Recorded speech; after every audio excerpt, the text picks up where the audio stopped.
Mon père m'a en fait violée maintes et maintes fois. Je pense, et selon mes calculs, que c'était au moins 200 fois. Au moins. Et donc, quand je pense à ce que Dieu peut vraiment faire dans nos vies, et quand je vois où j'étais il y a des années et où Dieu m'a emmené aujourd'hui, non, mais je suis prête à le partager avec tout le monde, si ça leur donne de l'espérance, pour dire, tu sais quoi, si Dieu a pu t'aider à t'en tirer, je crois qu'il pourra m'aider à résoudre mon problème également. Mon père m'a fait subir des abus sexuels, psychologiques, émotionnels et verbaux, d'aussi loin que je m'en souvienne, jusqu'à mon départ de la maison à l'âge de 18 ans. L'abus veut dire faire mauvais usage, utiliser improprement, épuiser ou gaspiller, utiliser d'une façon qui cause le mal ou les dégâts, traiter cruellement. Peut-être que les gens qui nous écoutent ou qui sont ici ont été victimes d'abus sexuels, émotionnels, psychiques ou même verbaux, mais tous les types d'abus sont préjudiciables. Chaque fois qu'on fait mauvais usage de nous ou qu'on se sert de nous pour un but autre que celui auquel Dieu nous a destinés, c'est préjudiciable. Mon père a fait beaucoup de choses vicieuses. Et croyez-moi aujourd'hui quand je vous dis que je ne vais parler que de quelques-unes. Il y en a certaines qui seraient de loin trop choquantes et crues à évoquer devant une foule comme celle-ci. Il m'obligeait à le regarder par le trou de la serrure, faisant l'amour à ma mère, et j'étais censée lui dire quel effet ça me faisait. Si j'entrais dans une pièce où il était et où il n'y avait personne d'autre, il se touchait ou montrait ses parties génitales, comme si c'était censé m'exciter. Chaque fois qu'il en avait l'occasion, il touchait mes parties intimes, et j'abhorrais devoir entrer dans une pièce où il était. Et je me souviens que quand j'étais à la maison, mon plus grand but était de rester hors de sa portée.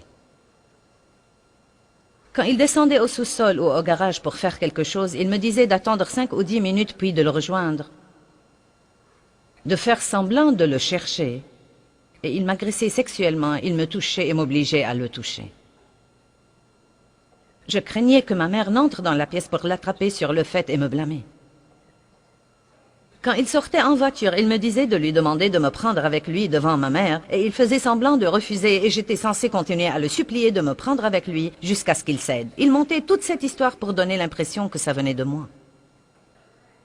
Moi, évidemment, je ne voulais pas l'accompagner, car je savais ce qui arriverait si je l'accompagnais. Mais je devais faire ce qu'il me disait. Ma mère allait à l'épicerie tous les vendredis matins et je voulais désespérément l'accompagner. Mais il m'obligeait à lui demander de me laisser à la maison ou de trouver une excuse pour ne pas l'accompagner. Et ensuite, pendant son absence, il me violait. Quand nous allions nager, je devais lui demander de m'apprendre à nager pour qu'il puisse me prendre à l'eau et de mettre ses mains sur moi. Je ne me sentais nulle part en sécurité quand je grandissais. Je ne pense pas qu'on puisse imaginer les dégâts que ça cause à un enfant, car les enfants devraient se sentir toujours en sécurité.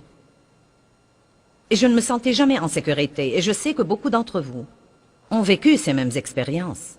Pour certaines d'entre vous, on dirait que je raconte votre vie aujourd'hui. Il me demandait d'inviter des filles de l'école pour qu'il essaye de leur faire des choses. J'arrivais à trouver des excuses pour toutes les filles de l'école, mais il a abusé à plusieurs reprises de la fille d'à côté. Elle et moi étions amies et mon père m'a obligée à la prendre à un endroit où il pouvait être seul avec elle. Puis il m'a demandé d'attendre dans un autre coin pendant qu'il lui faisait des choses et j'étais très humiliée et très embarrassée. J'avais honte de moi, j'avais honte de mes parents, j'avais honte de ce qu'ils faisaient.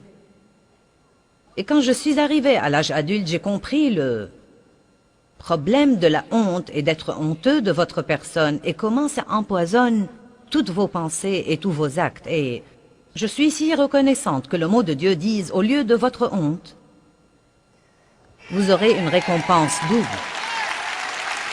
Je vous donnerai une portion double.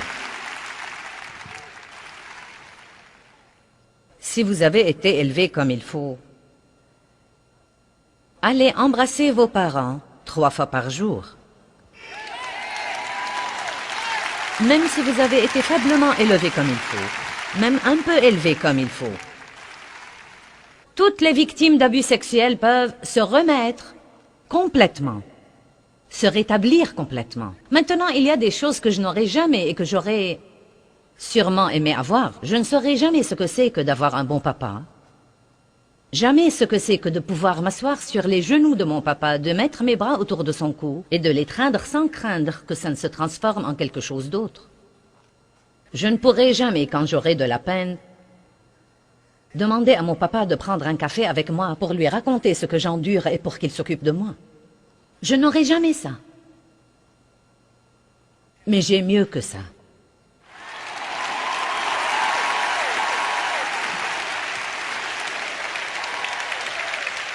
Parce que j'ai une vie avec Dieu et une relation avec Dieu. Et c'est absolument la chose la plus merveilleuse et la plus précieuse au monde pour moi. Je suis heureuse de dire que Dieu m'a donné la grâce de pardonner complètement, à 100% à mon père. Ça m'a pris du temps, mais j'ai pu le faire. Et je lui avais pardonné, mais non pas complètement et totalement. Et je me suis rendu compte de cela quand Dieu m'a demandé il y a quelques années d'amener ma mère et mon père du sud-est de Missouri à St. Louis et de les rapprocher de notre maison et de m'occuper d'eux jusqu'à la fin de leur jour. Et j'ai pensé sûrement, tu veux rire? Non, mais au début, j'ai réprimé l'idée. J'ai pensé, pas moyen que ce soit de Dieu, car un Dieu d'amour ne demanderait pas de faire ça. Car voyez, ils étaient quelque part où je n'avais affaire à eux que 2 ou 3 fois l'an. Je les voyais pendant les vacances, je leur donnais de l'argent, et j'essayais de ne pas y penser. Dieu m'a dit, ils sont malades et vieux. Je lui ai dit, qu'ont-ils fait pour moi? Et savez-vous ce qu'il m'a dit? Tu respires. Ils se sont accouplés. Et ils m'ont donné la vie. Et... ah, c'était si difficile pour moi, mon Dieu, j'avais du mal à faire ça. Mais à ce moment-là, j'avais assez d'expérience pour savoir que Dieu s'occupe de moi, et je savais aussi que Dieu ne nous demande jamais de faire quelque chose qui ne concourt pas à notre bien. N'oubliez pas ça. Dieu ne vous demande jamais de faire quelque chose qui ne concourt pas à votre bien. Quand nous avons fait venir mon père et ma mère à St. Louis pour y vivre, nous leur avons acheté une maison, nous avons dépensé notre argent. Nous avons dû leur acheter une voiture, nous avons dû leur envoyer quelqu'un toutes les semaines pour leur assurer leurs provisions. Chaque fois que quelque chose devait être réparé, nous devions le faire, nous achetions leurs vêtements. 3 ans se sont écoulés, et il semblait que mon père était loin d'être changé. Et à ce moment-là, il en était au stade où il essayait d'aller à l'église les jours de fête avec nous. Mais il était toujours aussi méchant qu'un serpent.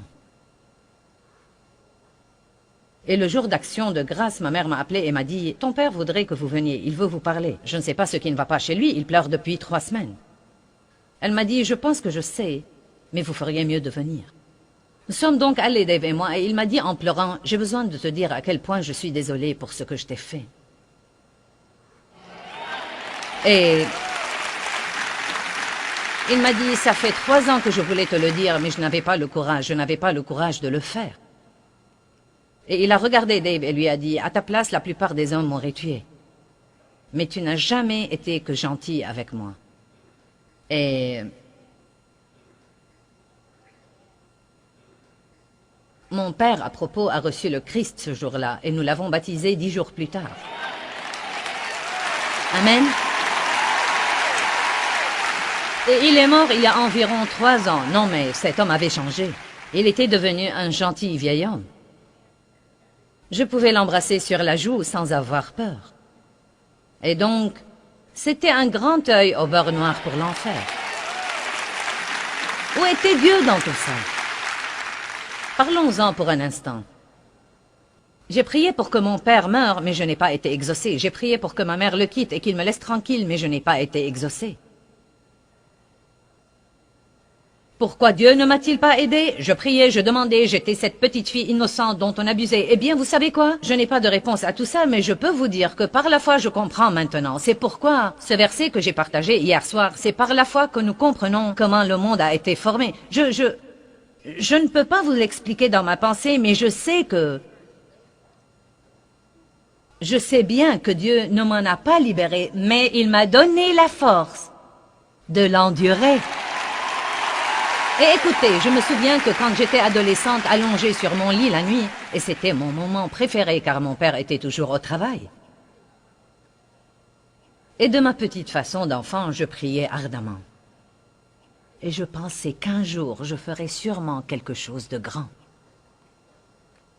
Qu'un jour, je ferais quelque chose de très grand. Je crois que Dieu met une graine de grandeur chez tout le monde. Et je crois également que vous avez plus de capacités que vous ne pouvez imaginer. Mais Satan essaye toujours de nous dégrader. Il essaye de nous abaisser et de nous déprécier par les gens qui nous maltraitent. Mais je veux que vous sachiez aujourd'hui que bien que l'on ait abusé de moi et abandonné, et il semblait que personne n'allait m'aider et que ça ne finirait jamais, juste au milieu de tout ça, Dieu avait un plan. Dieu avait un plan. Et je ne peux pas vous expliquer ça, ne me le demandez donc même pas.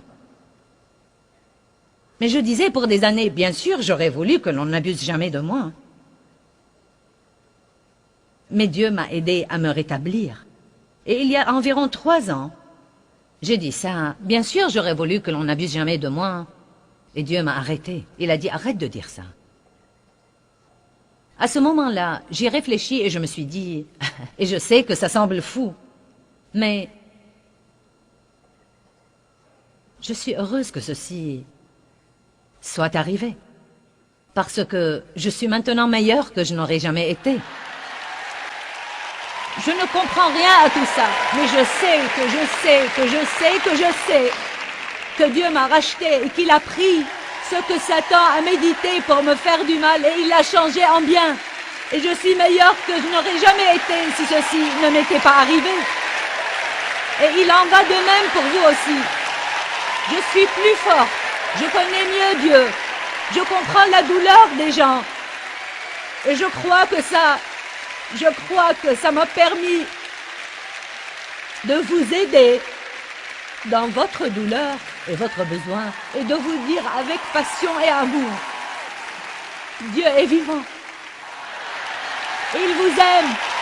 Il a un bon plan pour votre vie, et ne doutez jamais de ça. Ne doutez jamais de ça. Pouvez-vous vous rétablir? Vous regardez une personne qui s'est rétablie. Amen. Vous regardez maintenant la preuve que vous pouvez vraiment vous rétablir. Il n'y a pas un abîme si profond qu'il ne puisse étendre le bras pour vous en sortir. Il dressera vos pieds sur le roc. Il vous donnera une vie merveilleuse. Il vous donnera un diadème au lieu de la cendre, une huile de joie au lieu du deuil, un vêtement de louange au lieu d'un esprit abattu. Il fera de vous des arbres de justice, une plantation de l'Éternel pour servir à sa gloire. Et il vous donnera une bénédiction double au lieu de vos problèmes précédents. Allez, louez Dieu.